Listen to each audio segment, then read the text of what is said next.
Professor Robidamin, over to you.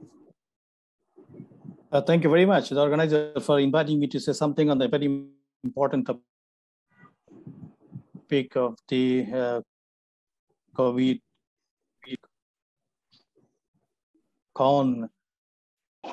conference, which has been started since to say something about the home to hospital management of the COVID-19. Although there has been many case discussion, I'll be trying to switch it over to my presentation in a way that it can use the border area Upajala Health Complex in this hospital. Physicians are actually having a serious trouble. Lots of cases hospitalized, and there are also hospitals become stumbled down with a serious amount of patient, and they are having serious problem of managing those cases. You can easily see the number of death has been crippling up. Today, the number of death becomes 108, and you will find that the Khulna division, the Rajshahi division, is leading the toll of the death. So we can give a serious amount of rare presentation from my side and say that it's a good credential, but I would say that a simple thing for their benefit will be more important through this conference.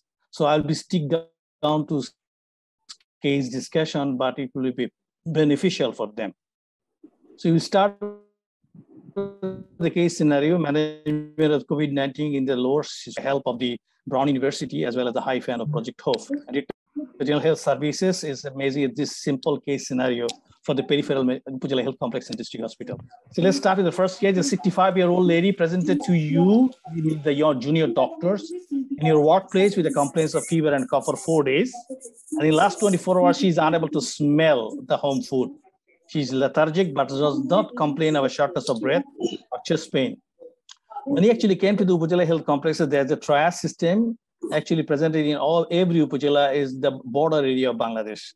And it was found that 97% was her oxygen saturation. She's not diabetic, nor hypertensive, and there's no history in her or in her family of the cardiovascular disease of the cancer. You can easily see the doctors is actually having some coverall. This is the usually not a common thing to be done in the triage, but this is a common practice. So what is the most appropriate next step in the management? So shall we admit the patient in the suspected ward, provide a supplemental oxygen through nasal cannula? Shall we have a clinical evaluation of dehydration, RT-PCR to be done? Or shall we do a RT-PCR test and give instruction for home isolation treatment with paracetamol, ORS, and maybe advice for teleservice? Or shall we tell the patient to go to a higher level hospital immediately? Shall we admit the patient in regular ward to start the treatment and then do the RT-PCR, wait for the results prior to transferring the patient for the isolation? You can think a lot, but for the younger doctors, I would say that choose the patients very carefully. There's no sign of the hospitalization indeed needed in these cases. So doing a test, I would be saying that antigen-based test would be perfectly good to make a diagnosis pretty quickly. And then you may send also, if it is negative, to the RT-PCR test and give instruction for home isolation will be the best. And the home management can be done with the other things. Now, I would like to say in this respect, the younger doctors need that there has not been found to be any specific treatment found which is unequivocally effective for COVID-19. So clinical management is focused mainly providing the high quality supportive care. It is to be noted that for all patients, there are some universal rules. They need isolation, adequate nutrition, fluid intake, rehydration protocol, and also the symptomatic treatment, because most of them have the fever. So antipyretic and sometimes the antitussive for cough is essential, because whenever somebody is coughing, the virus is spreading. The most important factor is the home management, is the close monitoring, especially for the SpO2 at rest and walking several minutes, maybe also a check out for the danger side that I would like to have. If somebody selectively say that is there any hospitalized criteria, then only we can think about oxygen, anticoagulations, antibiotics, antivirals, corticosteroids, and maybe some critical cases need an intubation mechanical, so also the immunomodulator. So this is the principle that we must have consider in our mind, setting for every physician wherever he is working. I would say that sending the home to the 65-year-old lady is not enough. We can use the telemedicine services because there are many scopes there. In our perspective, there will be many cases of the COVID-19 who will be asymptomatic, but the test will be positive. Those doesn't need to come to the hospital in this setting of high upsurges of this hospital setting. So this can be relatively situated in their home. And also the patient having a mild symptom like this lady needs only supportive treatment and regular monitoring and follow-up. So they can take a telemedicine services. We have the 16263 as well as 333 in our line Shasta Bataillon. And also, if the patient is hospitalized, then after the discharge, they can also be taken care of by means of telemedicine. So it really needs very much uplift to be done in our country perspective. It can help for the unnecessary burden of the existing healthcare facility, because we observe even in the border area of the Upazila health complexes, people are coming around like a rush, and those are actually doesn't need to be hospitalized. And this overburden of the patient in the outpatient and emergency department can be helped easily through this telemedicine. We can also limit the exposure of the healthcare provider, the negative patient, to the infected individual by the use of telemedicine services. We can conserve the scarce resource like the prevent overuse of the PPE that can be shortened up if the case would become too much high. And also we can allow the patient in any geographical area to access the telehealth services for the health care access for all. So that's the reason why we make a very simple flow, which can be done in the telemedicine services by the physicians of Bangladesh. Just watch few things. Fever and cough. Are you having a respiratory distress? If the question is answered yes, then he need admission. If both symptoms of fever and cough present, then it is highly likely the patient may have a COVID rate. So check out whether the patient has any danger sign or not.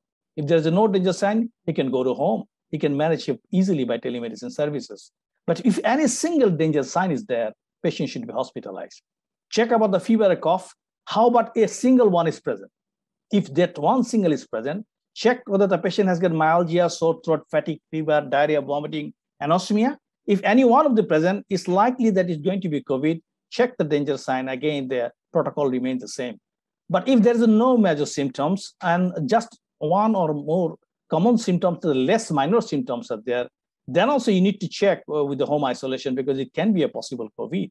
But if the patient has got only minor symptoms, which is non-consistent with fever, non-consistent with cough, nothing about the respiratory system, only myalgia, sore throat, then only we can say that it may not be COVID, but we should be careful about the persistent symptomatology there.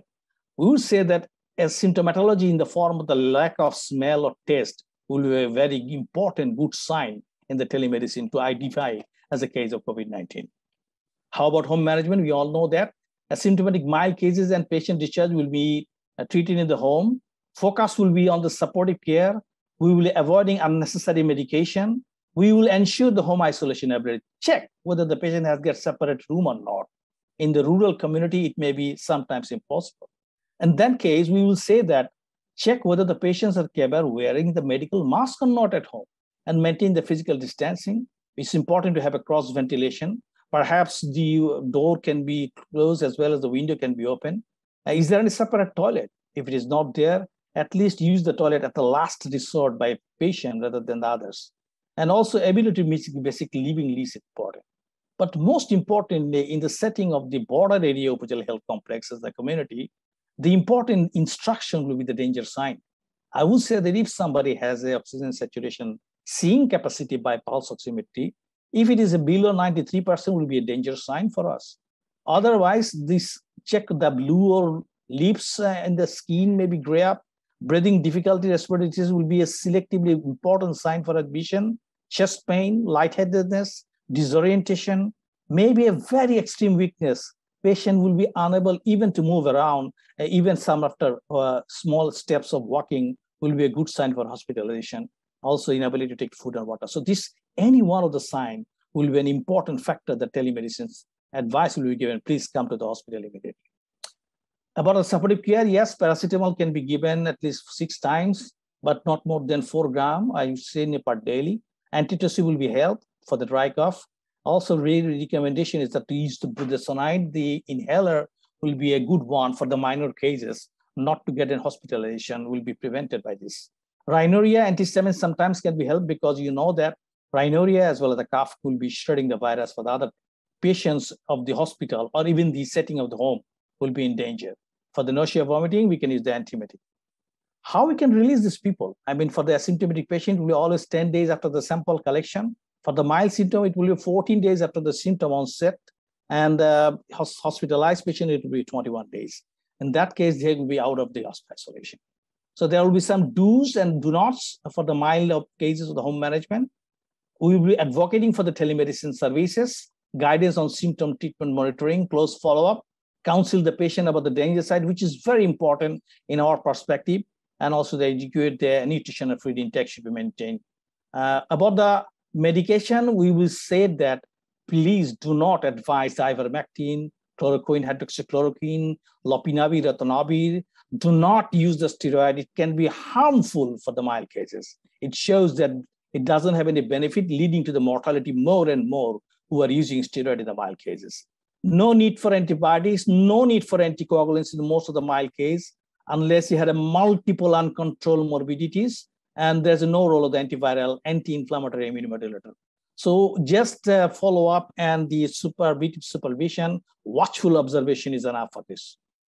WHO says to have a general advice for the nutrition. So eat fresh and unprocessed food, drink enough water, moderate amount of fat oil, of course, less sugar and less salt will be highly beneficial. If somebody is on the process that has taking the AC inhibitors, ARB, about this, the recommendation is to continue rather than not to discontinue, only to discontinue if the patient develop hypertension. Statin, if somebody is taking for long, it can continue. Use of the immunosuppressive agent has been associated with increased risk of severe disease. So be careful on that part. But if somebody need a long-line steroid for their own diseases or the biologics, then need to be case-by-case discussion. Monitoring is very crucial. We are advocating to use the pulse oximeter for most of the patients who are remaining in the home. This is highly beneficial. And finger probe is the recommendation from the perspective of our side, because we don't have any ER probe too much available. Another thing I like to mention that for the people or for the physicians, when you are advocating the pulse oximeter, you say to your patient that there will be always a ±2 whenever the recording happens in a single time. So do not use it frequently.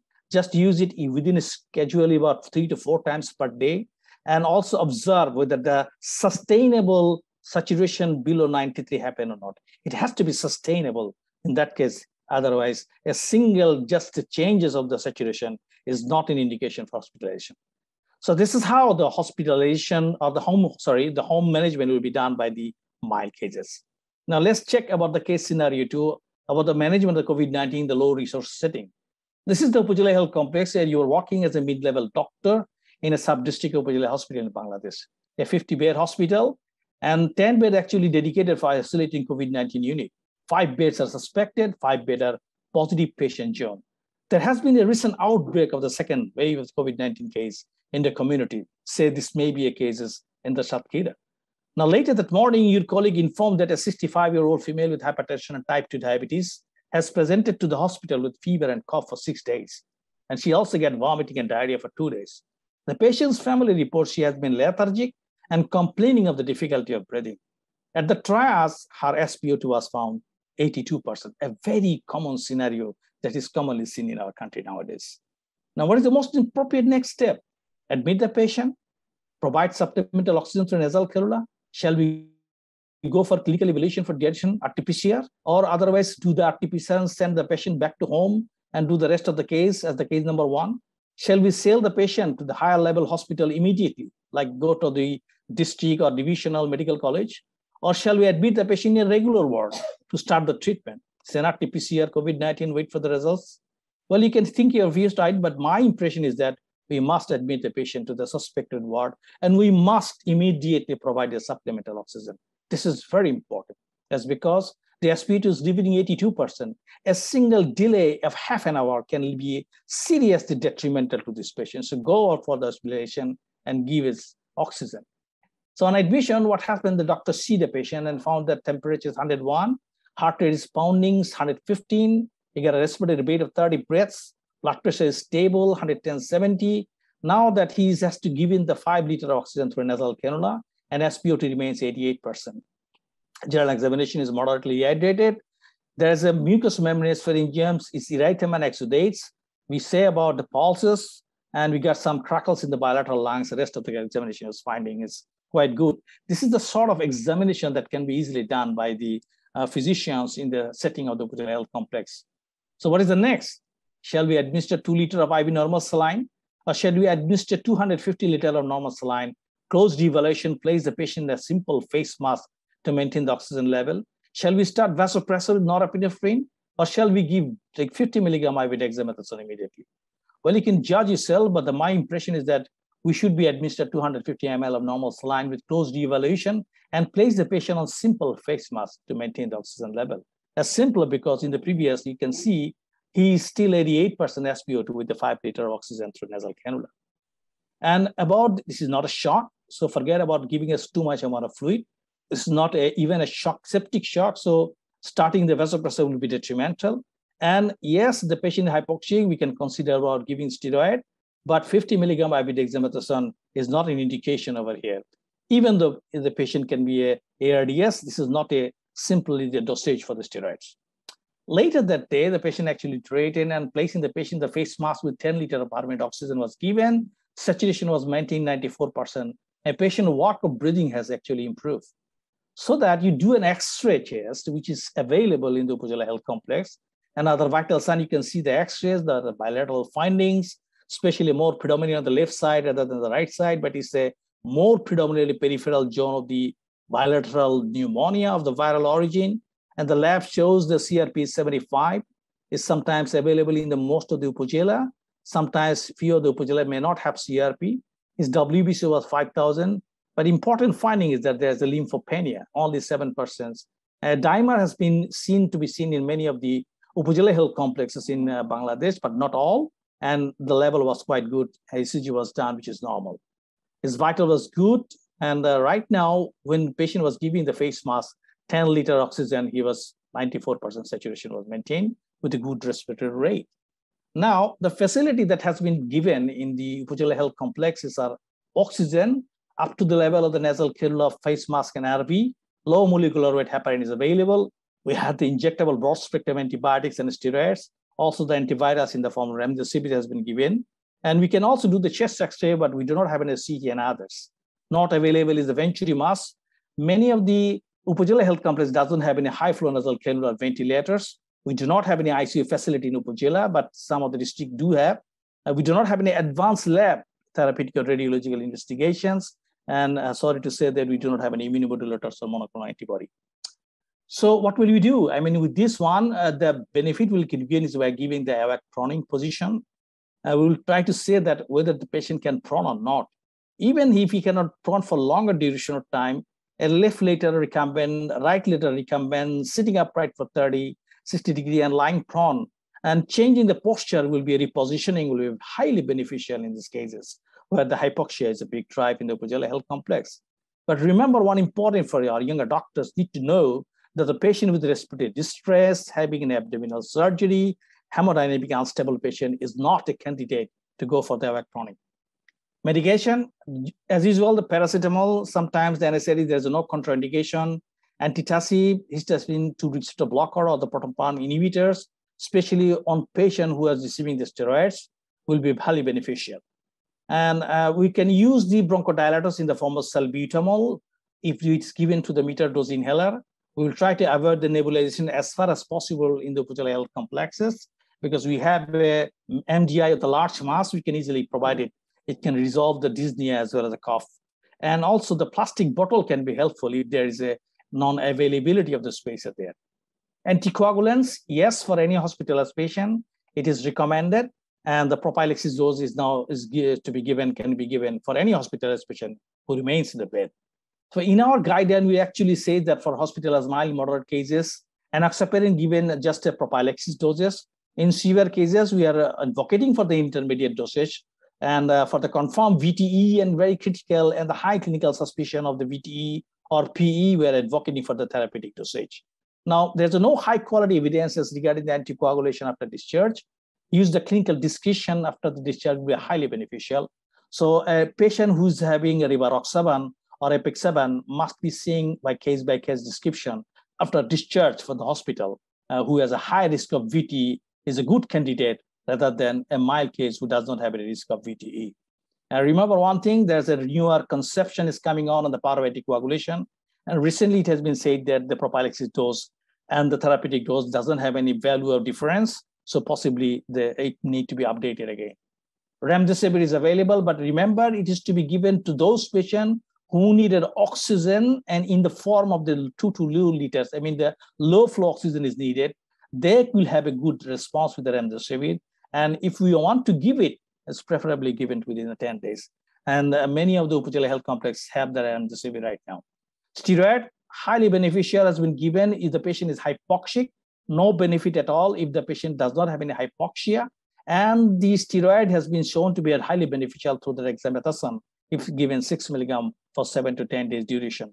Although there has been some alternatives to the dexamethasone, but the recovery trial is advocating to use it either oral if it is not moderate to severe, or if it is to be given injectable, then IV dexamethasone for 7 to 10 days. So this is the recommended dosage. Who actually require oxygen, you can give and prescribe in such a way of oral. And for the severe cases, dexamethasone injection for 7 to 10 days. And about the ARDS and sepsis, I will not say anything because this is not my consideration. Antibiotics, there's no role of antibiotics even after the patient having a mild to moderate COVID-19. There has been misuse of the antibiotics, and we are possibly going in the era of the AMR. So I would be advocating not to use the antibiotics in the mild cases, not to use it even in the moderate cases, unless there's a serious amount of indication of clinical suspicion of secondary bacterial infection. Only the patient who's severe or critical may have a broad spectrum antibiotics because a secondary bacterial infection is suspected to have more in those cases.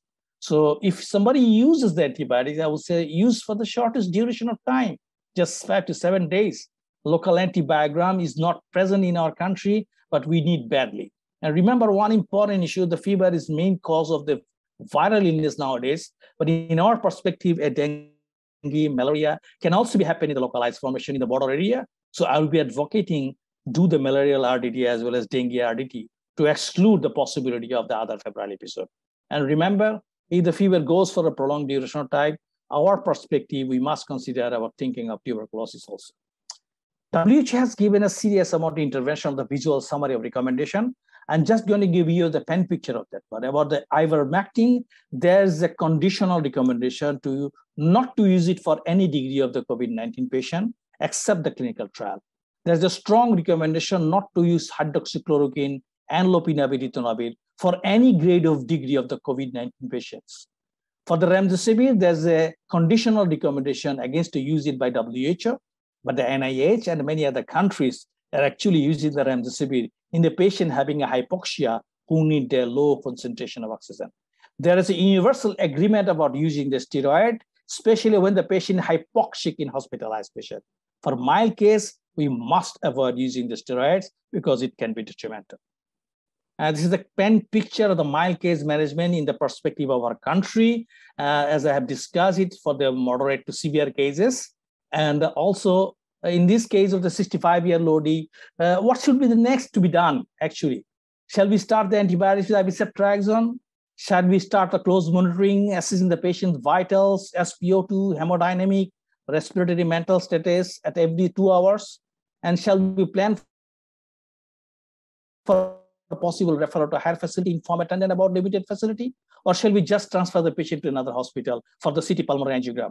Shall we transfer the patient to a larger hospital for immediate endotracheal intubation? You see, the answer should be B, not the A, because we told you there's a rest role of the antibiotics in these cases. A CT pulmonary angiogram is to be done when you are suspecting a case of PE. We are not suspecting this case as a PE, and there's no indication the patient has got ARDS. So being the endotracheal intubation is not going to be helpful at all. But on the next day, you said that when you arrive at the hospital, your colleague reports that the patient has got increasing oxygen requirement again. Now his SpO2 is 85%, even with 15 liters of NRV face mask, which was started early morning by duty doctor. Patient appears slightly confused, has increased respiratory rate and work of breathing.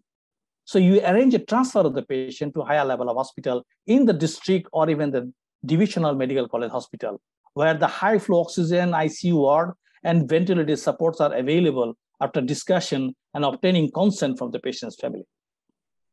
So what measures will you take in during the transfer to another health facility? The doctors of the Upazila Health Complex must ensure that the patient's attendance should be taken to the care or not.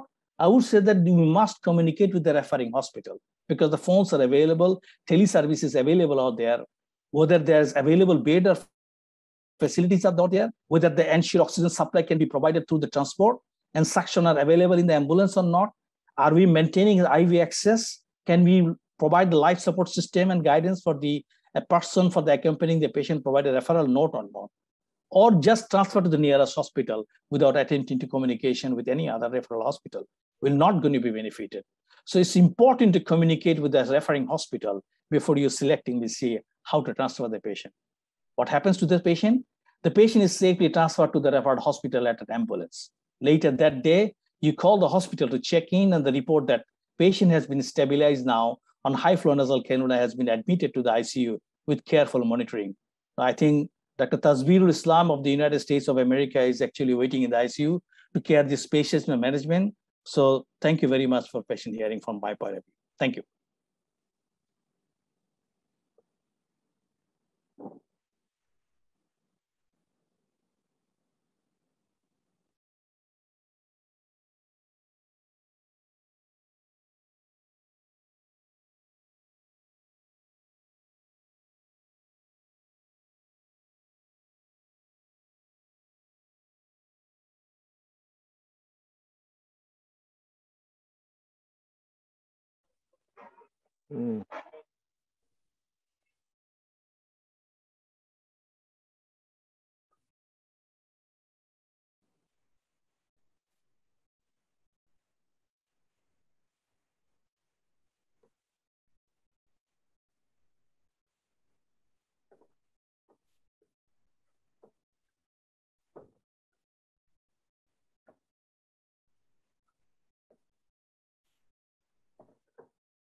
Unmute করতে হবে Dr. Mohsin. Dr. Tasbirul Islam, do you hear me? Please unmute yourself. I just hear you. You're muted all the way. So after the Robert's presentation, so we didn't hear anything from the presenter or from you after Robert. So it was muted all through. Okay. Yeah. Sorry. Please, you present your cases, and we are waiting for you. Thank you for being with us. All right.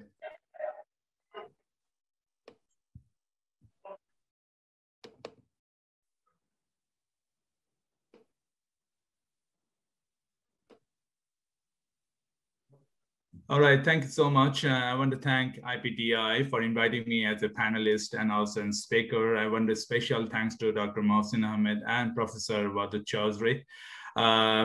So it was a wonderful session. So far, I'm enjoying since over the last few hours now. So because of the time limitation, I'll just go to the cases. I'll present 2 cases and relevant management, and followed by very short discussion because I have only 15 minutes. So first case is 31 years old with history of GERD, anxiety and depression, admitted on 27th of this last month with history of cough, shortness of breath and fever for 7 days. She was diagnosed COVID actually on 22nd as an outpatient. She was 35 weeks pregnant.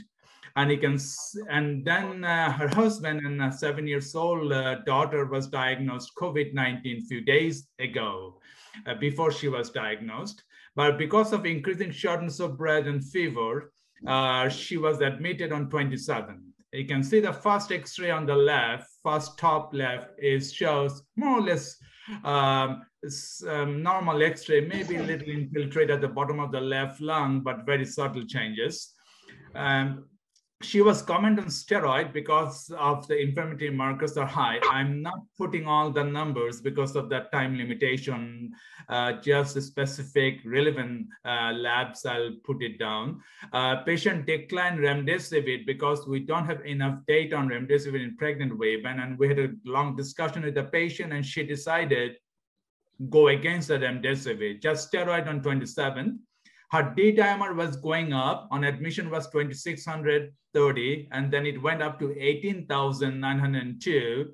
So, and her hypoxia was getting worse, requiring higher FiO2. Eventually, she underwent CT abdomen, CT chest. You can see the CT chest, which did not show any evidence of PE, but showed bilateral infiltrate. Even the X-ray on 30th, you can see the X-ray significantly get worse. She convinced and decided to go on remdesivir on 30th. Then there is non-reassuring fetal heartbeat tracing on 31st. And she underwent intubation and emergency C-section on 31st. And then she was extubated to high flow on the following day, that is 1st of June. So this is the X-ray on 5th, the day she was discharged. You can still see she has a lot of changes there.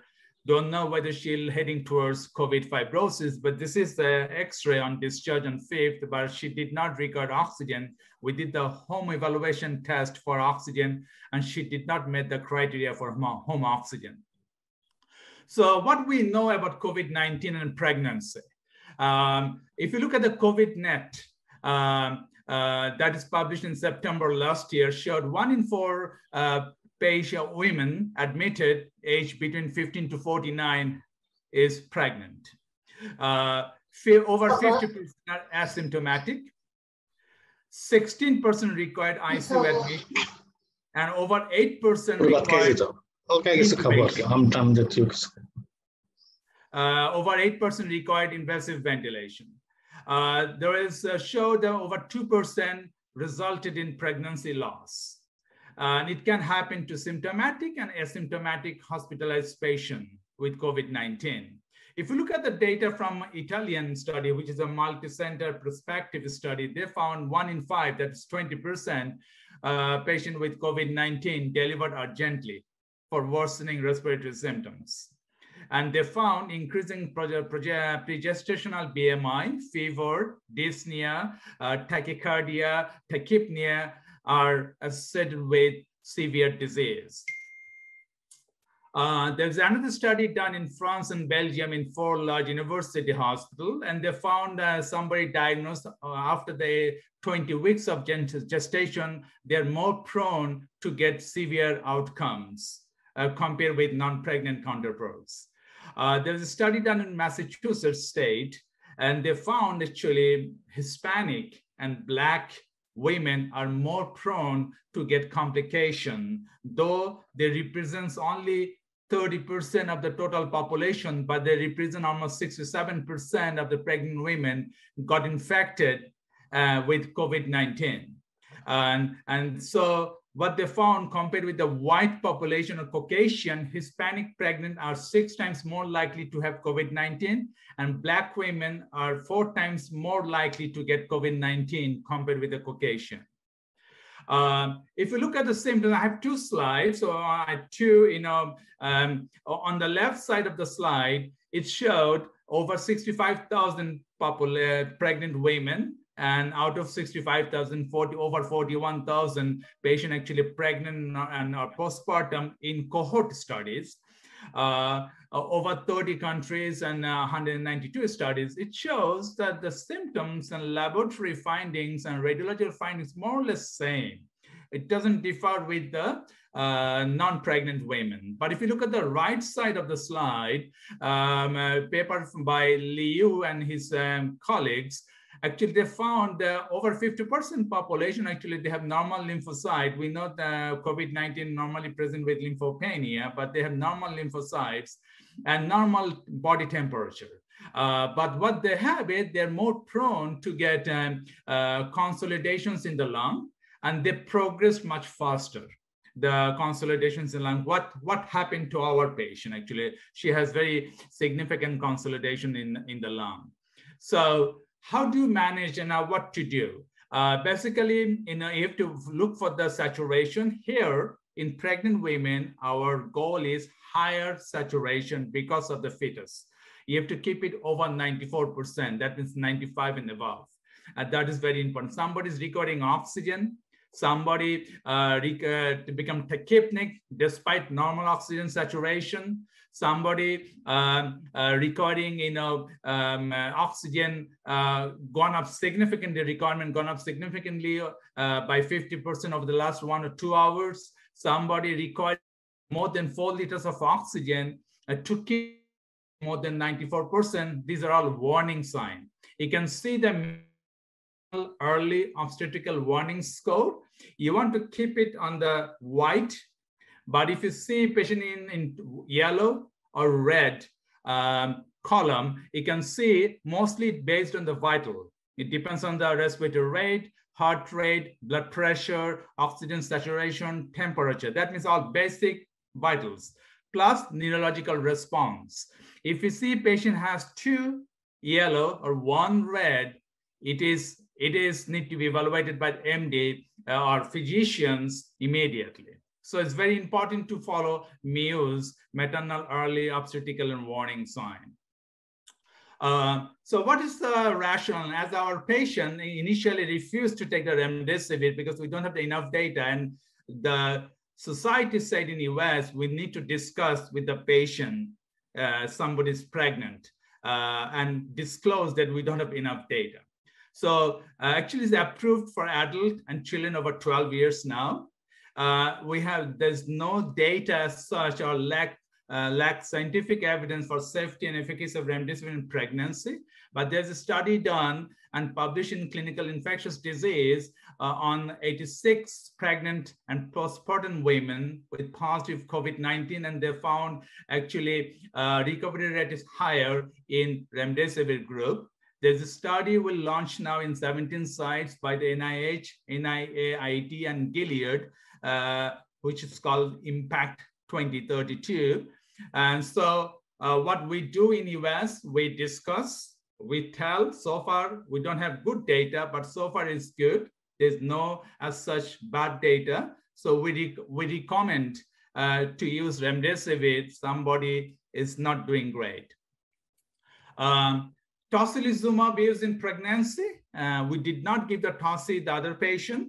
Mostly we have the data on rheumatological disorder patient we use in rheumatoid arthritis, and it shows the first retrospective study on 61 pregnant women shows no adverse outcomes. There is another study on 399 pregnant women shows there's no indication for substantially increased malformation risk, that is a teratogenic effect. The other one shows it actually safe in mother and child during pregnancy and breastfeeding. So that is based on the data on rheumatoid arthritis patient receiving tocilizumab. So another issues of the COVID-19 vaccine and pregnancy, we all know pregnant women at higher risk of developing severe disease. We all know the neutralizing antibody, it can be found in breast milk, not the actual vaccine. Most of the study was done with the Pfizer and Moderna vaccine, not the other vaccine, but we encourage everybody to take the vaccine, whatever is available. If you look at the CDC guideline, American College of Obstetrician and Gynecology, Society of Maternal and Fetal Medicine actually recommend COVID-19 to pregnant and lactating mothers. There's a studies going on now that is called MOMI-VAX. It will be on 750 pregnant women and 250 postpartum women. It's funded by NIH. So it is going to be launched very soon. And vaccine can be given during any time of the pregnancy. It's not like in first, second, or third trimester. Any time of the pregnancy, the vaccine can be given. So far the data, and you can see that it can be given. The pregnant women get a lot of vaccine, like influenza vaccines, Tdap vaccine. It can be given simultaneously or even within 14 days. Not an issue. You don't need to wait. If you look at the data, US now at the moment, only 16.6% received at least one dose, and 11% of the pregnant women received the double dose. That means completed their vaccine. And the low rate actually basically in Hispanic population, Black population, and those that are very young, below 24 years. So in summary, I think the vaccine, any kind, should be given anytime during pregnancy. So the second case now, is a very unfortunate case, 55 years old, gentleman presented with a history of shortness of breath and cough and fever on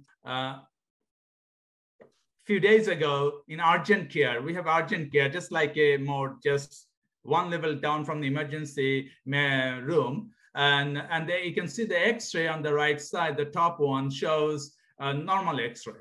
So the patient was discharged home with Zithromax and advised to stay at home until we get the result for the COVID-19. Later, he was called and said, your COVID is positive and stay at home. He did not take vaccine. And actually, he does not believe that coronavirus exists. That is his mentality. Then he admitted on 20, that is happened in urgent care on 15th of May. On 22nd, he admitted with history of increasing shortness of breath and very hypoxic in 70s. You can see the X-ray bottom right. There is a infiltrated all over, and day and night difference between the X-ray on 15th and X-ray on 22nd. So immediately he was admitted, started on steroid, started on remdesivir. We give it for 5 days now, and he got tocilizumab on the same day. And he was admitted in step down unit, and we started prophylactic dose of enoxaparin.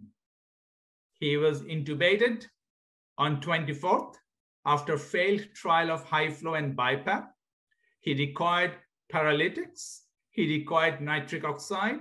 He required prone ventilation. We also started antibiotics because of X-ray is so bad and it's getting worse and his fever, empirically cefepime and vancomycin. Then on 28th of May, he was diagnosed DVT, bilateral, and his echo shows normal LV and RV function. So he was commenced on enoxaparin. Repeat echo on first shows slight extension of the DVT, not big difference, but there is some extension in DVT. He remained febrile, hypotensive, chest X-ray showed worsening infiltrate, and WBC count was increasing. He underwent bronchoscopy because of worsening symptoms and started on vasopressors, he's become septic or in shock. Then his belly was getting distended. So on 2nd of June, we did the CT abdomen. You can see on the left of the two images of the scan. On the left, you can see there is a dilated ascending colon, but there is no perforation or anything else. But because of increasing distension and chest X-ray shows probable perforation on 3rd and pneumomediastinum, we did the CT again on 3rd. And it shows now on the top of the dilatation of ascending colon and transverse colon, there is the perforation. And there's another new findings, large retroperitoneal bleed. So now on 3rd, he perfed, has a free air. On the 2nd, he just had a dilated colon, but no other findings. Now on 3rd, it shows retroperitoneal bleed, and he is on full dose of anticoagulation. He underwent expiratory laparotomy and an evacuation of the clot, and also right hemicolectomy. And we added fluconazole on the top because the peritoneum was really soiled with fecal material. So, and he required a lot of, medication like the dexmedetomidine, propofol, Dilaudid, Ativan, midazolam, Haldol for agitation, sedation, and restlessness and pain. So he required multiple visits to the operating room since then, 5 times because of ongoing bleeding. And they were not able to control the bleeding. He required a lot of blood product. He required 5 OR visit. And we actually packed the belly and keep the abdominal wall open. So, and finally, the abdominal wound, the wall was closed on 10th. And full anticoagulation we were holding since they were diagnosed RP bleed. But we're doing the serial Doppler on 7th and 18th shows there is no extension of DVT. It remained below knee, not above knee. So we started the prophylactic dose of enoxaparin on 10th. Family decided to proceed with the tracheostomy and PEG tube. Despite our recommendation, the patient doesn't look good, but they decided to go for him, which was scheduled on 21st, but they made him DNR at that time. But unfortunately, patient passed away on 20th, just before the day we scheduled for PEG and tracheostomy. So it's a very unfortunate case. This patient has a COVID, who doesn't believe in COVID-19, who did not take the vaccine. You can see the progression of the disease. he can name it. He has all the complication, the intubation, perforation, clot, bleeding. So there is a concern. We use tocilizumab right and left now, and that is actually after the steroid shows mortality benefit. Now the tocilizumab also shows some mortality benefit. The only two medications we have now shows mortality benefit. So, but it can cause bowel perforation. So as we know, the intestine is the ACE2 is highly expressed in intestine, highly expressed. And we all know COVID-19 attached to the angiotensin-converting enzymes 2 receptor. And critically ill patient, they also have other factors which put the patient at higher risk of perforation, like shock, hemodynamically compromised. They are actually gut blood flow compromised, gut becomes ischemic and can perforate. Now also the added factors is COVID-19 itself can cause colitis, and steroid also is a risk factor for perforation. So a lot of factors actually can put the patient at higher risk of perforation.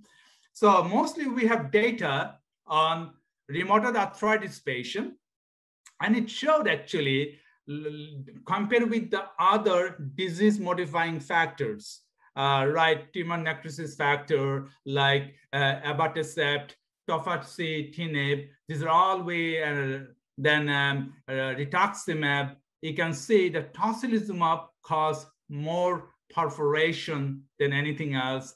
Looking at Chinese experience, looking at German experience called RABBIT on the rheumatoid arthritis patient, and the Swedish experience.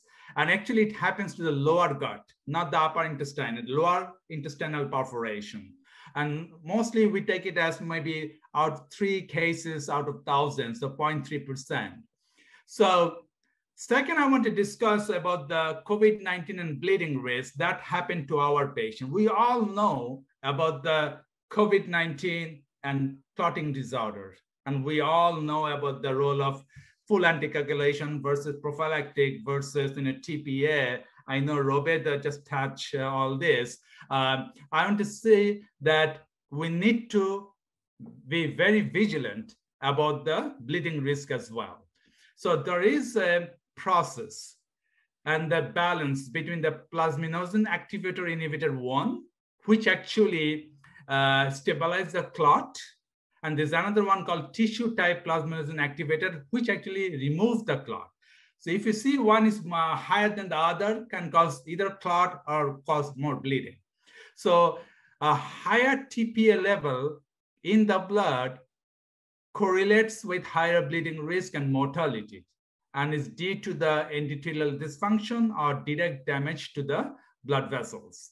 So if you look at the study, and the called bleeding study published in Blood Journal, it showed it's done on 400 patients. Out of 400, 144 are critically ill patients. And it showed confirmed VTE. I mean, radiologically confirmed VTE is 4.8% in general, but 7.6% in ICU patient. But if you combined radiologically confirmed and clinically confirmed, but not radiologically confirmed, in that we call it suspected, the thrombotic complication is 9.5% in general population, in general patient overall, versus 18% in ICU patient.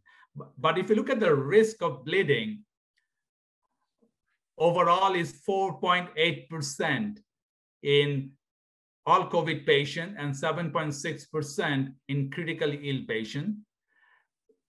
That is a bleeding, all bleeding, but major bleeding, 5.6% in critically ill patient and 2.3% in overall COVID patients. So it's not low.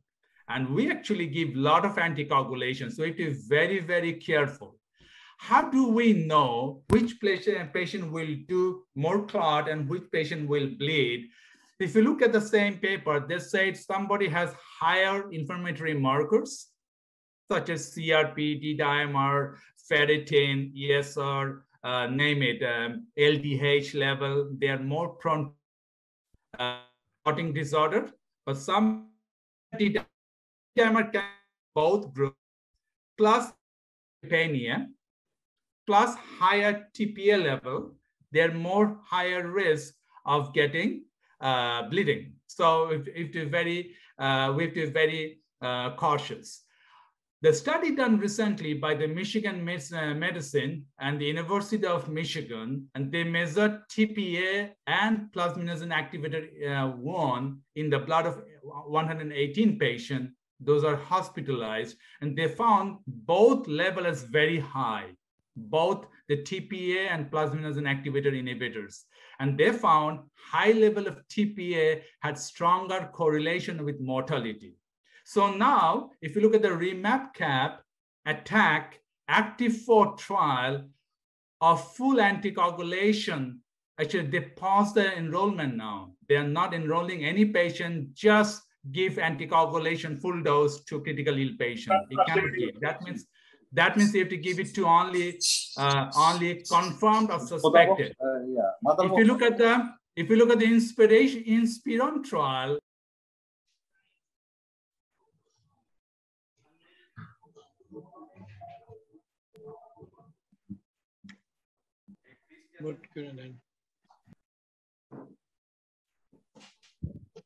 Dr. Tasbih, please unmute yourself. I don't know who is muting my. So which one did you hear?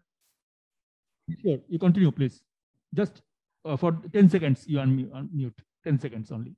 Okay. So in the REMAP-CAP ATTACK Active-4 trial of full dose anticoagulation, they actually paused the enrollment. They said it cannot give full anticoagulation, just patient is in ICU. It cannot give it. It has to be confirmed or suspected.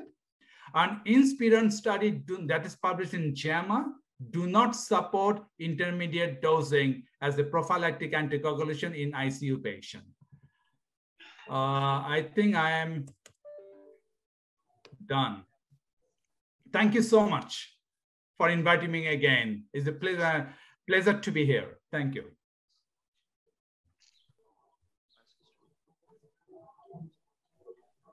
Thank you, Dr. Tasbihul Islam. I think due to some technical problem, Dr. Tasbihul Islam's short bio sketch was inaudible, so we're going to repeat it.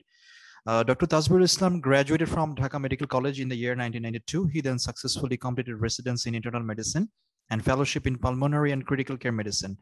He passed the examinations and became a member of the Royal College of Physicians of UK in 1997. Currently, he is a clinical associate professor working in Indian University School of Medicine. So we're going to our next speaker, Professor Shandeep Mishra. Dr. Shandeep Mishra did his TM in cardiology from AIIMS and did his fellowship in interventional cardiology from Washington Hospital Center, USA. Currently, he is serving as the professor of cardiology in All India Institute of Medical Sciences, New Delhi, India. He's a philosopher, clinician, teacher, researcher, and editor of reputed journals. Please welcome Dr. Shandeep Mishra. Good evening, everybody. I have to thank Professor Wadud and Dr. Mohsen for calling me again.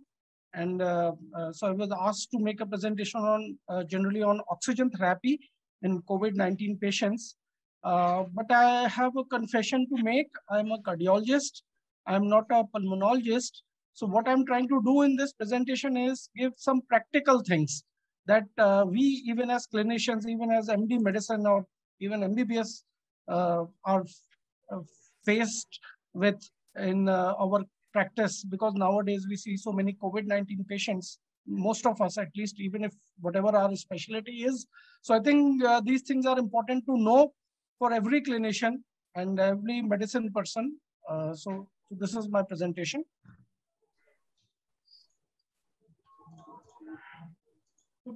Can you see my screen? Sure. I see seeing. So I think, this quote is very important. It is not enough to do your best. You must also know what you should do, and then you should do your best. So basically, important thing is to know what is the best for your patient before actually trying to do it. Now in India, and I'm sure in Bangladesh also, we are facing the second wave. And so some of the pointers which are relevant for second wave, among the presenting symptoms, the shortness of breath is much more commoner, but the cough, loss of smell, fatigue, sore throat, and muscle ache is less common. Now, these are the typical requirements among the COVID patients. We require oxygen beds in about 4%, ICU bed in about 2%, but mechanical ventilatory support is required in about 0.4%. Another interesting thing about the second wave is that we have an increased oxygen requirement, but the requirement for ventilatory support is actually less in this particular wave. Now, having said that, what is the pathophysiology by which a person who suffers from COVID-19 gets severe hypoxemia? Ventilation perfusion mismatch is the prime thing, and this is because the alveoli get filled with the secretions, and so a lot of the respiratory tract is not available for matching with perfusion, and therefore this ventilation perfusion mismatch. But not only that, there is some dysregulation of hypoxic vasoconstriction as well. So typically what happens is when some alveoli is not ventilating, then there is a compensatory vasoconstriction of the vessel supplying that alveoli also happens. But in this particular COVID case, this compensatory vasoconstriction may not happen, and therefore a lot of perfusion may get wasted. And lastly, of course, there is also occlusion of pulmonary vascular bed, which can also contribute to severe hypoxemia in COVID situation. Now, some important things. Number one, for when to give oxygen. So the person or the patient requires oxygen is very important. Somebody who has clinical features of dyspnea or hypoxia with fever and oxygen saturation less than 94%. Nowadays, when the in some of the cases even less than 90%. So those are the people who require oxygen delivery. But remember, patients who are known case of COAD have a much lower oxygen saturation, less than 88%, only then they require oxygen. What is the target of giving oxygen? The usual target is to achieve a saturation of 92 to 96%. In COAD patients, the target can be even lower, from 88 to 92%. Now, the interesting thing is that while we know that normally the oxygen saturation remains near about 100%, why are we satisfied with a saturation only of 96%? So if you look at the sigmoidal curve of the hemoglobin dissociation curve, we realize that when the saturation is more than 90%, there is very little benefit in actual oxygen concentration in the blood. Moreover, when the oxygen concentration reaches more than 100 millimeters, then further oxygen delivery does not happen because the amount of oxygen dissolved in the blood is very small. So no further oxygenation happens. So our aim for saturation or achieving is to achieve a saturation of more than 96% and PaO2 of about 100 millimeters. That is our aim. Now, how do we go about it in a given case? So the thing is that if the PaO2 via FiO2 normally is about 400 to 500. If it is more than 300, then we don't bother at all. But if it is less than 200 and respiratory rate is less than 30 and no dyspnea, then we go for simple oxygen delivery, like from nasal cannula, from mask, or non-reflow breathing mask. So these are the three options that are done when there is a desaturation or a P/F ratio of less than 200, but not much breathing difficulty and no dyspnea, not much increase in respiratory rate and no dyspnea. Then we go for oxygen delivery by mask, and I will come to that. But if the breathing frequency is more than 30, or if there is any dyspnea, then we should go either for high flow nasal cannula or non-invasive ventilation by CPAP or BiPAP. But with high flow nasal cannula administration or non-invasive ventilation, the P/F ratio still keeps falling, and maybe it becomes less than 100. And the breathing frequency still remains more than 30. and PaO2 actually falls to less than 60, then this is the need for invasive mechanical ventilation. So this is what is the classical algorithm of oxygenation in COVID-19 patients. Now, the important thing is this is generally, we do not do P/F ratio commonly because this is done by ABG, because only then you can calculate the oxygen in tension in the blood, the arterial oxygen tension in the blood.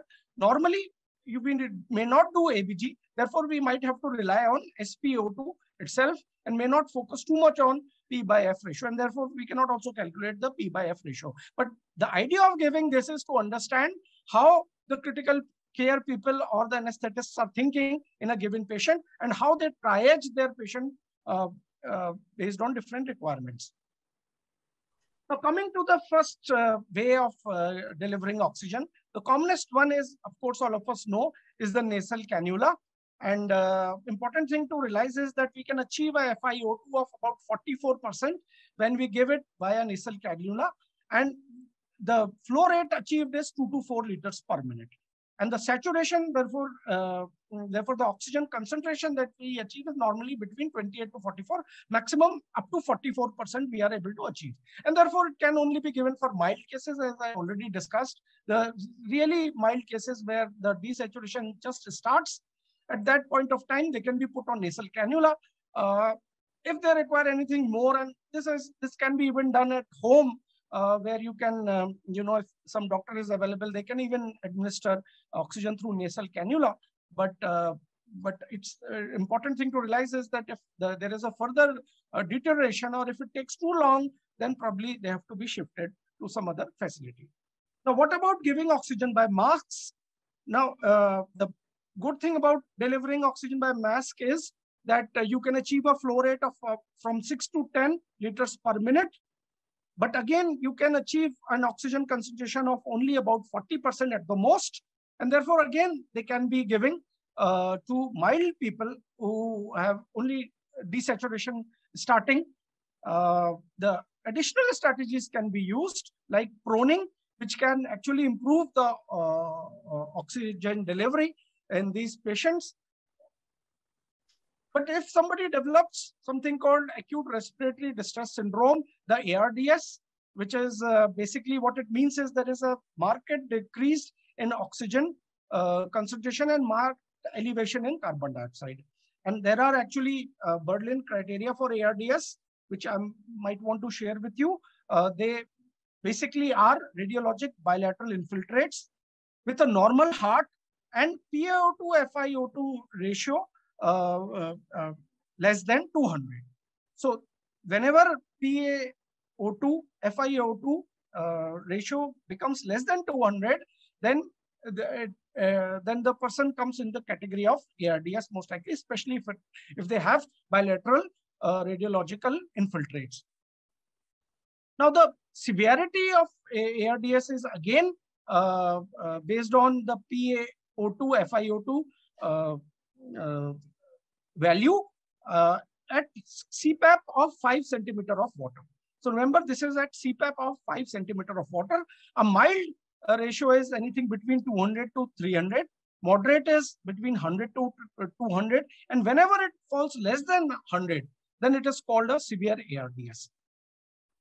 So what is the treatment goals for a patient with ARDS? These are the minimum treatment goals. And as I will discuss, we actually need to go much beyond these goals.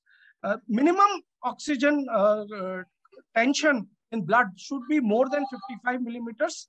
The SpO2 should be minimum more than 88%, and blood pH should be more than 7.25. So these are our minimum goals towards ventilation in a patient with ARDS.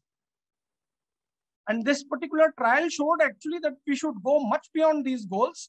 This was a liberal high dose oxygen delivery versus conservative oxygen delivery called the LOCO-2 study, which was published in NEGM recently, or at least a year back. And it showed that if you achieve a oxygen tension of between 90 to 100 millimeters, that is around 100 millimeters of tension, then you get a better result. So our goal should be anything more than 55 millimeter tension of oxygen, but to try to reach 100 millimeters of oxygen tension in arterial blood, and that should be our goal for ventilation. Now, having said that, what do we do in ARDS? In early ARDS, we could use non-rebreather masks, which we call NRBMs. Basically, all NRBM is how it is different from mask. Beside the mask, there is also a reservoir bag in which the oxygen comes in. There are 2 to 3 valves which allow the passage of air or passage of airway in only one direction. And of course, there are tubes to connect. Now, the interesting thing is that if you use an RBM device, then remember with mask, you could achieve only a saturation of up to 40% or with cannula up to 44%. But with NRBM, you could reach a FiO2 of between 60 to 90%.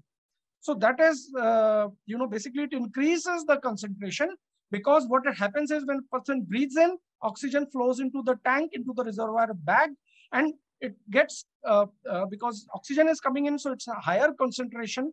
And through one-way valve, it connects and goes into the respiratory system. And once person exhales, then the valve prevents the exhaled air from going into the reservoir bag. Instead, it goes out completely. And therefore, the slowly the oxygen concentration in the bag builds up to reach up to 90 to 91%.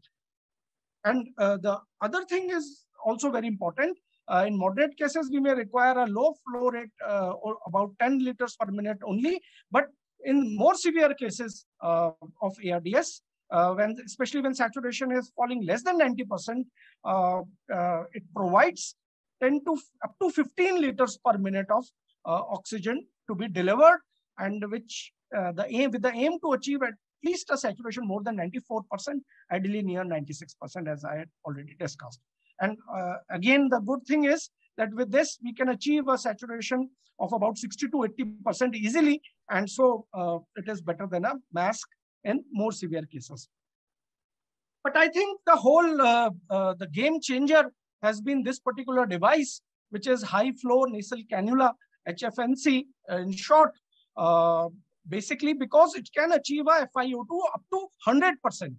So that is the game changer. And there are some other aspects as well for this. And it is even now thought to be better than a non-invasive ventilation itself, like CPAP or BPAP. It is even better than that.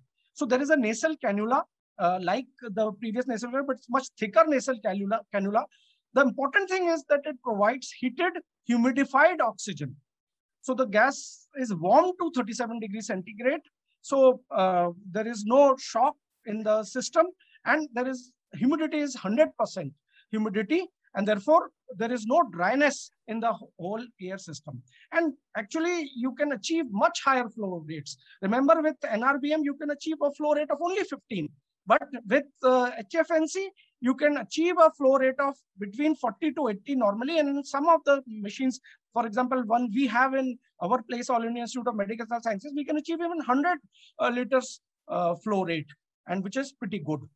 But another important aspect or another practical aspect of HFNC is that it keeps the mouth open. So the person can continue to talk, to eat, to drink while receiving the oxygen therapy. With mask, as you might know, we have to remove the mask, and then we do all those things, and then we re-put the mask in between, person can get desaturated. But here, because you don't have to remove the flow delivery system, and therefore you can do everything, and therefore it is associated with a better comfort and better oxygenation. But again, I think these are minor things.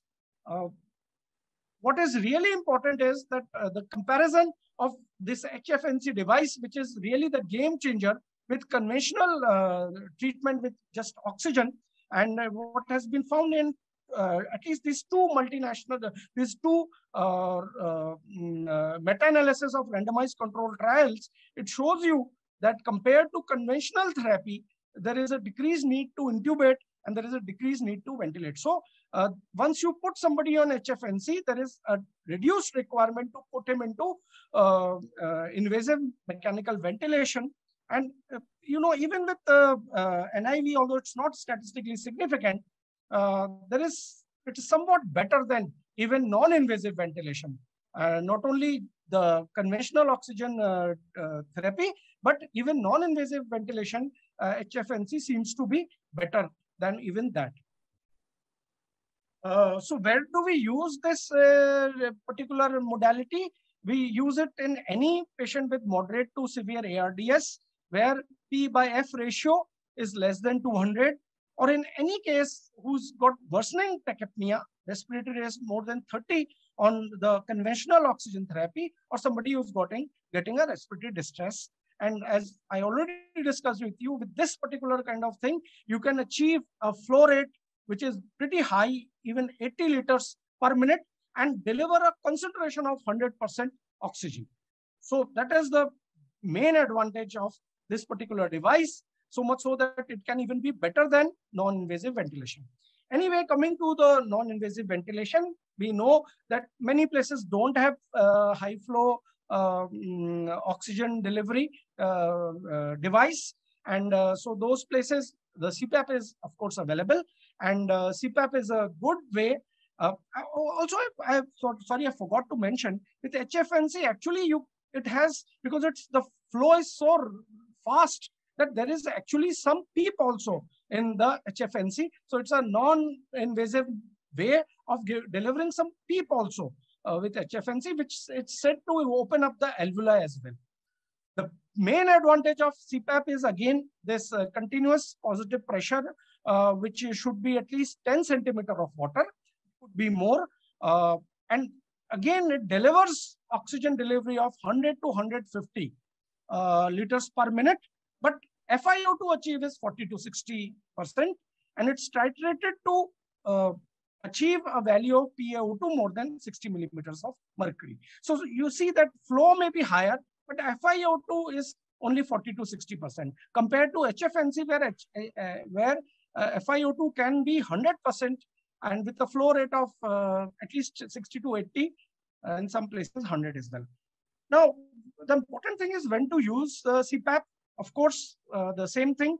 And number one, I would say when HFNC is not available and your patient has severe ARDS with P/F ratio less than 200, with PaO2 unable to be managed at 60. Same thing, breathing frequency more than 30, dyspnea at rest, and fall of oxygen saturation by more than 2%, even on regular delivery of mask ventilation. So even after putting a mask, if oxygen is falling, then you have to think of either HFNC or non-invasive ventilation, and CPAP is one way of non-invasive ventilation. But important thing is when to wean from CPAP, because CPAP can itself has its issue. Some pneumothorax is a possibility. So when do you wean? When of course there is no desaturation, there is no tachypnea, tachycardia, and P/F ratio reaches more than 250 and remains so for 2 consecutive days. And the way to wean off is in the morning, you remove CPAP, put the person on ordinary mask with 50% oxygen, and then during the night, and then see what is the saturation and put CPAP during the night. For 2 days, full days, person remains, does not get desaturated, then perhaps it's time to wean off from CPAP. Now coming to other NIV or non-invasive ventilation is BiPAP. BiPAP typically is used when the patient has got COPD.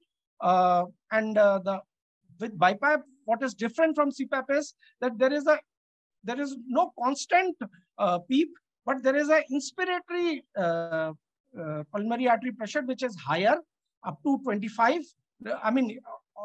Normally about 25 centimeter of water, while the expiratory PAP is same as the CPAP, about 10 centimeters of water. So you have inspiratory pulmonary artery pressures which are higher at 25 versus the expiratory pressures which are same as CPAP or 10.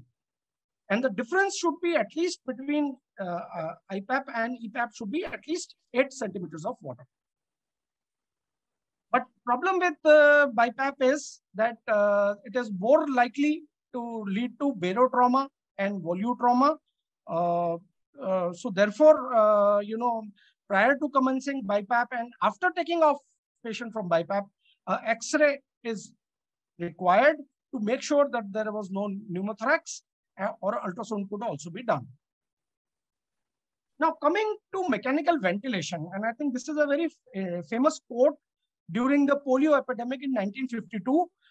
There was one doctor, American doctor, who was putting most patients on a ventilator and was showing a better outcome compared to people who were not who had a low threshold of putting on ventilation.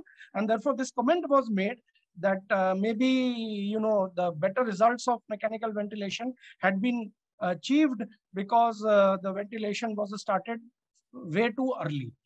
And the mortality, but all of us know that once we put somebody on invasive mechanical ventilation, the mortality can be anywhere between 1/4 to all the patients dying. And we have this saying that if you put somebody on mechanical ventilation, they may not get off it. So it's like riding a tiger. When you get on the tiger, you cannot get off it. And that holds true for many cases. But I think important thing to realize is that there is some mortality benefit actually in real terms. And I will talk about that a bit later. But what I will tell you is, when do you put the person on mechanical ventilation? So there are certain, of course, there are clinical criteria when there is an altered mental status and you cannot be sure with any other kind of ventilation, when there is inability to protect airway, when there are so many secretions that the ordinary ventilation would not do, when coma score is less than 8, when there is severe respiratory acidosis, hypopnea, apnea, or shock, then of course the invasive mechanical ventilation is the only answer. And otherwise, whenever there is inability to tolerate non-invasive ventilation, or when non-invasive ventilation or HFNA is not enough, when the P/F ratio keeps falling despite NIV or HFNA, and despite using these devices, the breathing frequency continues to be more than 30 and oxygen tension continues to remain less than 60, then I think it is time for mechanical ventilation. And of course, we know that there's a hallmark of a very severe ARDS disease is treatment hallmark for a very severe ARDS is invasive mechanical ventilation, because it leads to increased oxygen tension in the blood and better carbon dioxide clearance.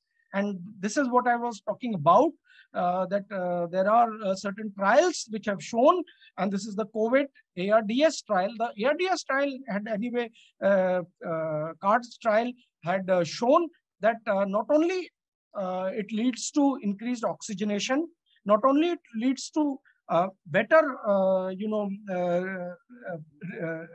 better treatment of opacities in the lungs, and not only gives respiratory support, but it actually reduces mortality. So therefore, in a suitable case, the only way to reduce mortality would be giving invasive mechanical ventilation. And you can see compared to non-invasive ventilation, when the patient is sicker, then benefits, there are mortality advantages.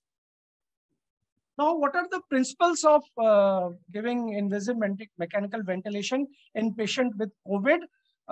Number one is we try to give a low tidal volume, about 6 ml per kg, and which reduces mortality if you give a low tidal volume.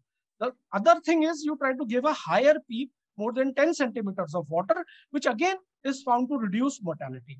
And then prone positioning is also very useful while giving this kind of ventilation. And again, it has known to reduce mortality. So the ideal ventilatory settings for invasive mechanical ventilation would be a tidal volume of 6 ml per kg body weight, plateau pressure of less than 30 centimeter of water, a high PEEP, more than 10 centimeter of water, prone positioning. And then as per requirement, neuromuscular blockade can be given vasodilators can be given, nitric oxide can be given, and ideal to maintain a negative fluid balance of 0.5 to 1 liter per day, and if required, airway pressure relief ventilation. So these are the types. But what are the complications?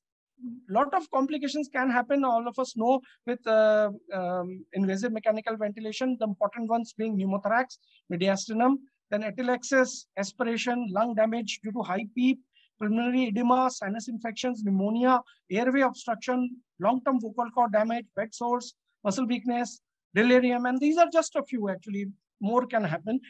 This is an example of pneumothorax, pneumomediastinum, which can happen.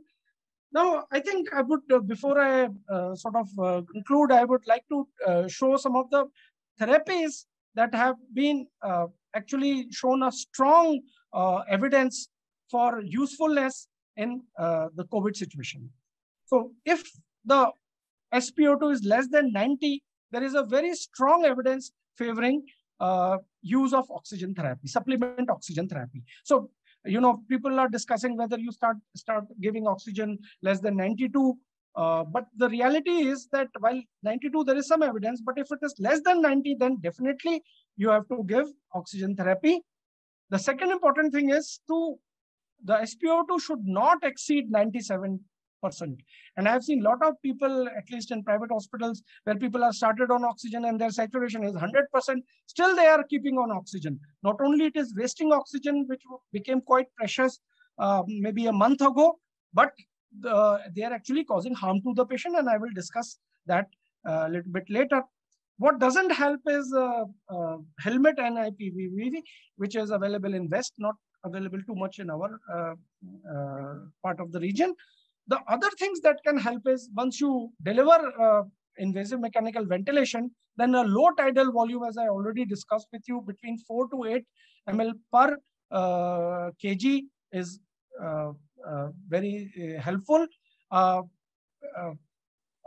Plateau pressure of less than 30 centimeter of water is very useful, and a higher PEEP strategy of more than 10 centimeters of water is beneficial in people requiring mechanical ventilation.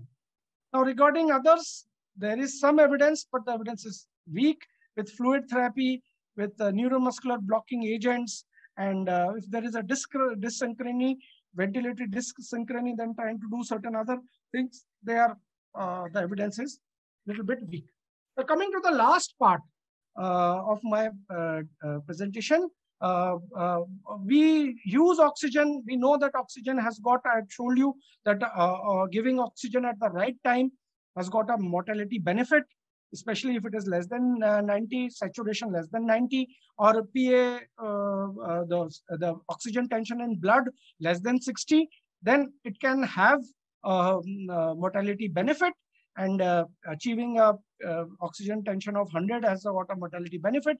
But if we suppose overdo the things, then what is the harm? I think that is important. If we try to give more than 100, then what is the harm? Or if we try to achieve a saturation of more than 96, then in infants, there are cases where the hyperoxygenation causes retinopathy of prematurity, even blindness has been noted. And the oxygen, remember, has got vasoconstrictive effects, and it causes decreased peripheral circulation. And in brain, actually, it can lead to even strokes and seizures. And of course, remember, people are using oxygen at home also. There is a definite fire risk with oxygen. So this is maybe not to the patient or person, but to anybody who, to the whole house where it is being used, this could be risk there. But I think more importantly, on long-term oxygen therapy or even short-term oxygen therapy, people who have COAD, emphysema, if you give oxygen, then they start retaining carbon dioxide and can lead to decreased pH and can even lead to death in a condition where already ventilation perfusion mismatch is happening. And it can also lead to decreased respiratory drive and respiratory failure and even increased mortality. But is this just, hypothetical? Is this just conjectural, or there is some data? And there is this particular study that was done, this IOTA study, and which compared use of higher oxygenation versus the conventional or lower oxygenation. And what it did show was that if you gave a higher oxygen concentration, more than 96%, then there was a 58% increase in mortality with high flow, especially in COAD patients. If you achieved a very high SpO2 concentration, there was a 78% increase in mortality. Not only mortality, there was evidence of hypercarbia and increased bicarbonate concentration as well. So clearly, this is not helpful. But I think one of the very important things with oxygen therapy, which people sort of are not following and ignoring, is that people who receive oxygen unnecessarily long and unnecessary oxygen therapy, and this is, I'm talking now of prolonged oxygen therapy, with some people have been using normal saline for humidification. And if you don't use distilled water, and in some private places there was some report that even usual saline was used, or even usual water from tap was used in some of the homes, actually, when people are not aware of these things. And because of this, especially in those who have diabetes, uncontrolled diabetes or DKS, they landed up with this very serious problem, the rhinocerebral mucormycosis. So I think at the moment, unnecessary oxygenation of people who do not require it for long periods, especially in those people who have received steroids, tocilizumab, and who have uncontrolled diabetes, can be very risky, and we can get these kind of complications, rhinocerebral mucormycosis. So finally, I will give in simple practical algorithm. If oxygen saturation is less than 92 or less than 90 to be even better, and there is no respiratory distress, then possibly what you can do is you can give oxygen by either nasal cannula or mask, or an RB mask, depending on what is available, what is the requirement. But once there is some respiratory distress also associated, and especially if the PF ratio falls to less than 300, and SpO2 on oxygen falls to less than 90, I think there is need for either NRBM or HFNA. One of these should be reused. But if there is a severe respiratory distress, when PF ratio falls less than 150, when SpO2 PaO2 ratio falls less than 196, when there is a hemodynamic compromise, when there is an impending respiratory arrest, then invasive mechanical ventilation is perhaps the only answer. So friends, I like to conclude. When do we start oxygen? Then definitely when SpO2 falls less than 90. What is the aim? Aim is to achieve SpO2 up to 96%, between 92 to 96%.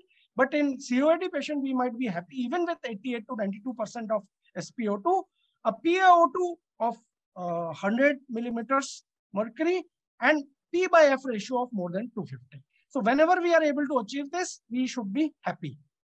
And the treatment is chosen, of course, according to the degree of desaturation, degree of respiratory distress, and based on response to the oxygen therapy that you have already given. Broadly, I would say that in current COVID pandemic, HFNA is a very reasonable option for people with usual kind of ARDS, mild to moderate ARDS. This is the most reasonable option, can be usually better than a conventional oxygen therapy by mask or even NRBM, and maybe better than non-invasive ventilation like CPAP and BiPAP also. More aggressive oxygen therapy can lead to complications. In suitable cases, invasive mechanical ventilation can decrease mortality, but over-ventilation, over-oxygenation, SpO2 more than 96 or PaO2 more than 100 may be associated with significant harm. So what do we do for mild desaturation with no respiratory distress? Oxygen can be delivered by nasal cannula. Nasal cannula delivers again to device 2 to 4 liters per minute with a saturation FiO2 of 28 to 44%. Or it can be given by nasal mask. Nasal mask achieves a flow rate of 6 to 10 liters per minute, and again a saturation of less than 44%. But if more oxygen is required, then non-rebreathing mask can also be used, which can reach a flow rate of 15 liters per minute and oxygen saturation of 60 to 80%. But if there is a respiratory distress associated or ARDS with respiratory distress, then I think good option is high flow nasal cannula, HFNC, which can achieve a flow rate of 80 liters per minute and oxygen saturation of 100%. But where you require, when HFN is not available, then maybe you can try a CPAP with a PEEP of 10 centimeters of water, which achieves a flow rate of higher flow. Sorry, this is wrong. It can reach a higher flow rate. Actual flow rate is this much, but higher flow rate and oxygen saturation of 28 to 44%. With BiPAP, you need a IPAP of 25 and EPAP of 10. For severe respiratory distress or failure to achieve oxygenation with either NIV or HFNA, invasive mechanical ventilation is required. Thank you so much for your kind attention.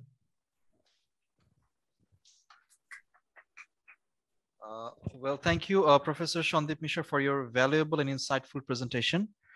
Our next speaker, Professor Chowdhury H. Hassan. Professor H. Hassan is a native of Bangladesh and received his medical degree from Dhaka Medical College and was awarded gold medal in medicine. He completed a PhD from University of Southampton, UK. Professor Hassan is currently serving as clinical professor of medicine, University of Nevada, USA. Please welcome Professor Chowdhury H. Hassan. Thank you. I'm going to thank the organizers, particularly Professor Wadud Chowdhury and Professor Mohsin Ahmed, to invite me. This is already getting late, and I'll try to stick to the theme and share a case. So this is one of our patients recently that we encountered, 41-year-old with chest pain and reported fever, chills, COVID positive. And he presented with this EKG with ST elevation. You can see in the precordial leads, and the story, and more importantly, story was convincing of ischemic pain. His chest X-ray was unremarkable, and then the CAT emergently was done, and that showed that the right coronary, as I showed you earlier, was without any significant stenosis or flow abnormality. And the left system, you will probably see it better in the cranial view.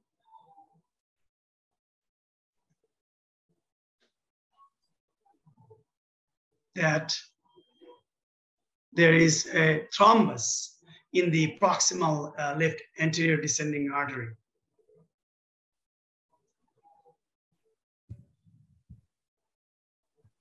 So the question is that in these COVID-19 positive patients, otherwise young, what do we do? And in this case, of course, we use the antiplatelets and anticoagulation, and then aspirated this with the penumbra system. And after that, there was no flow limiting stenosis noted. And then we did this is the penumbra going. And then we did IVUS, and we did not see any plaque. And therefore, no stent was given to this patient. So this is interesting because, and as you can see, this is the LV gram. LV function, mild hypokinesis. This is the intravascular ultrasound. So COVID-19 has taught us that it can affect the cardiovascular system in many ways by the injury of the inflammation. And then as it invades and goes to the lower respiratory tract and then cause this diffuse alveolar damage, it can do endovascular injury and activate the coagulation cascade and the platelet activation. On the other hand, as we learned earlier, that it works in tandem with the ACE receptors, but it is not just the ACE receptors that determines the subsequent invasion of the virus. There are a lot of other receptors, TMPRSS and others, that work in a choreography to give inflammation and also at the same time give this thrombosis. So in the first viral phase, invasion, upper respiratory tract, lower respiratory tract damage, and then immune thrombotic episode that can really put the patient at jeopardy. We do not need to explain to this group the whole issues about thrombosis.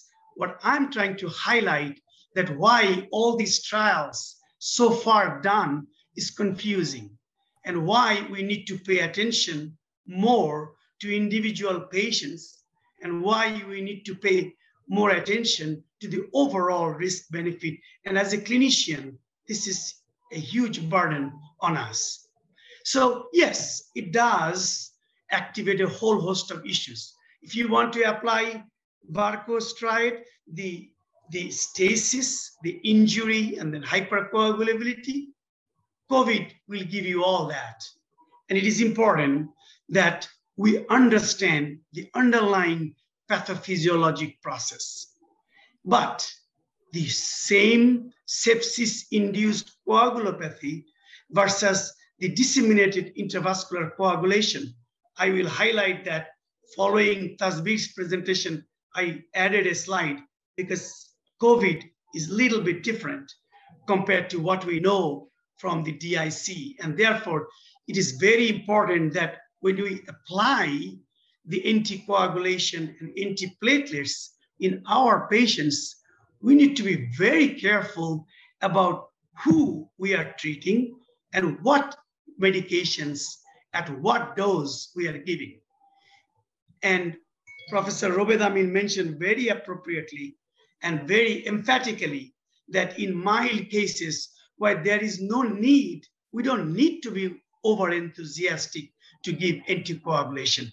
All the trials so far has shown us that if there is any benefit, it's actually in the hospitalized patients. But the data become really dicey when it becomes the issue about critically ill patients, and the risk benefit becomes a problem. Why? Because there is this risk of this bleed.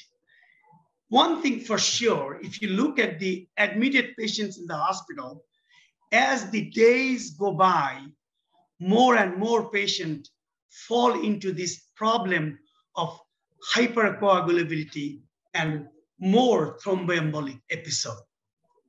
And then we see this simultaneous issues of diffuse alveolar damage and pulmonary hemorrhage.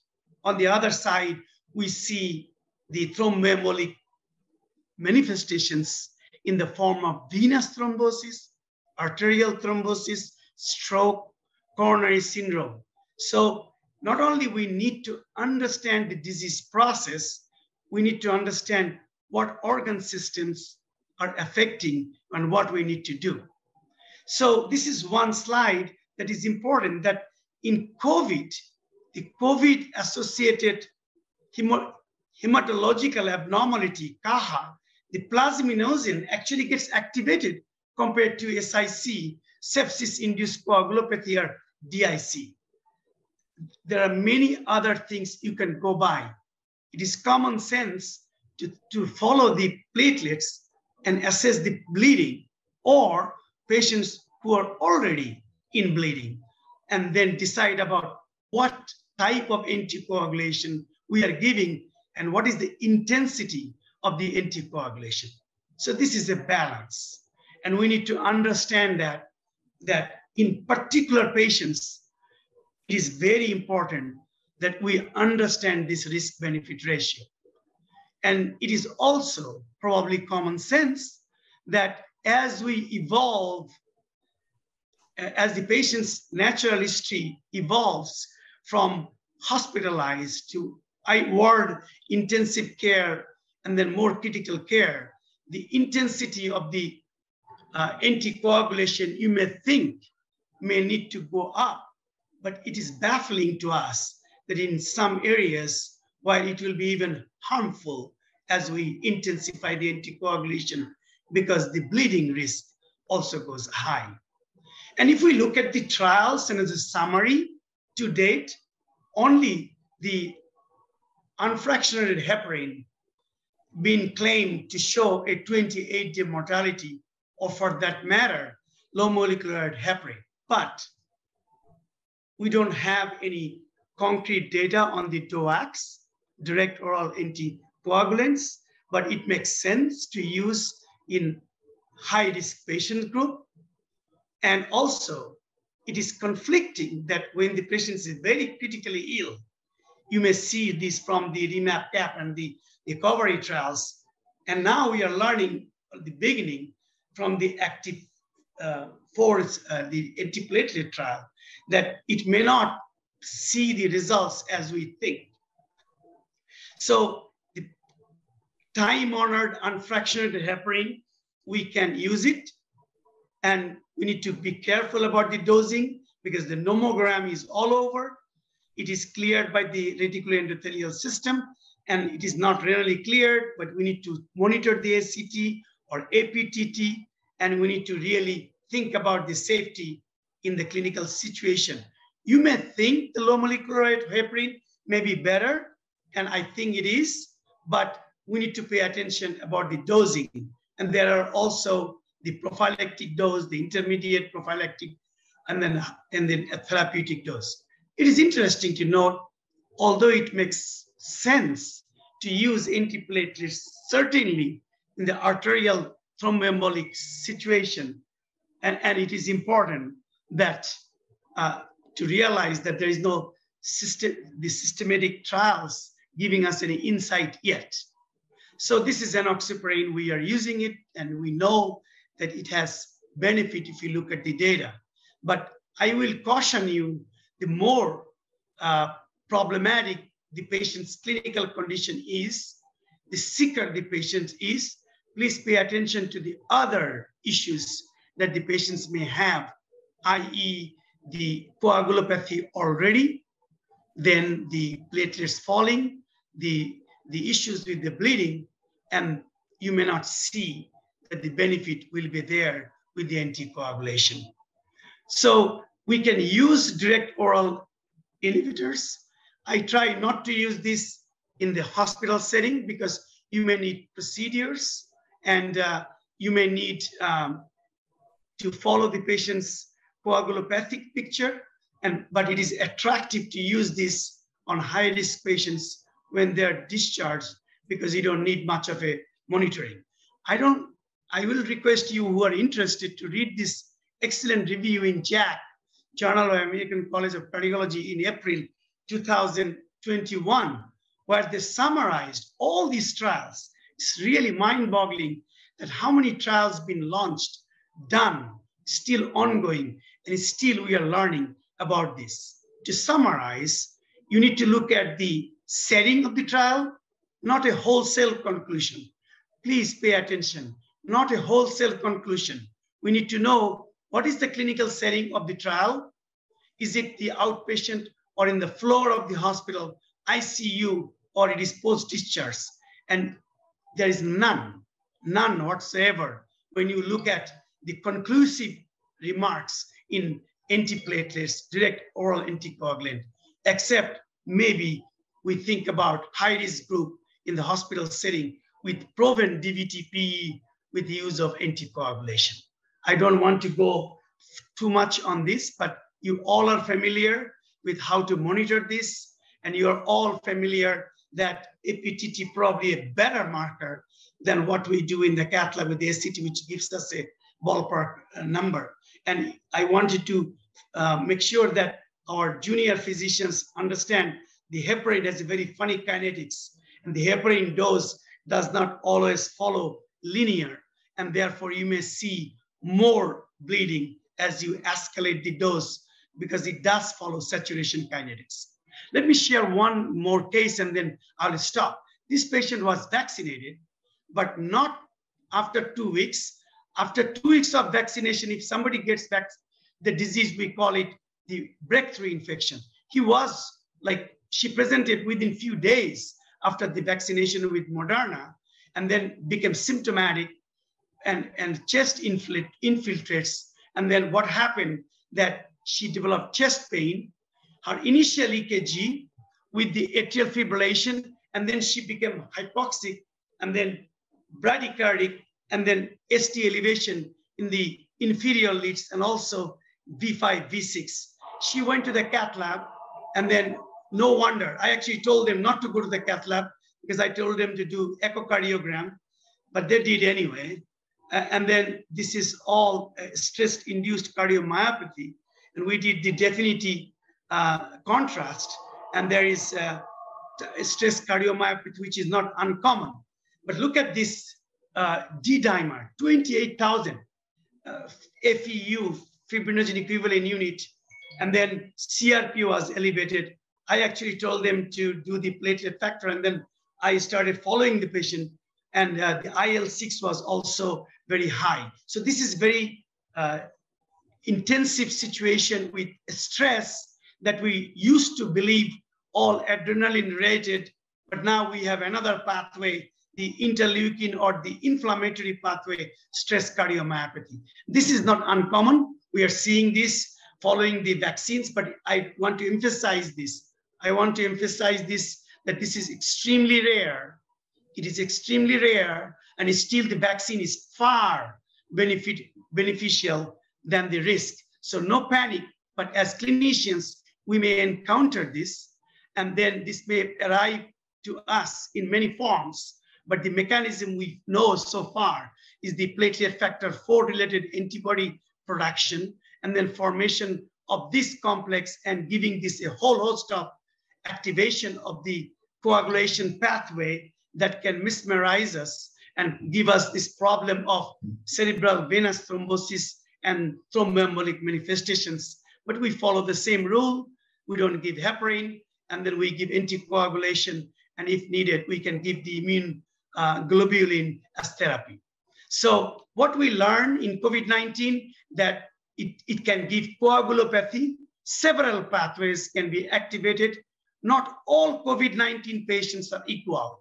It is mild, moderate, severe, hospitalized outpatients, early phase versus late immune thrombotic phase, and the clinical manifestation of the thromboembolism, severity, and then assess risk benefit, and then use the antiplatelets and anticoagulation, choose the right one and adjust dose, use the local logistics and aware of drug interaction, and preferably use a multidisciplinary approach. I'll stop there and will take questions along with the faculty later on. Thank you. Thank you, sir. I think 4 presents are so extraordinary presentation, high level of our conference. Thank you, sir.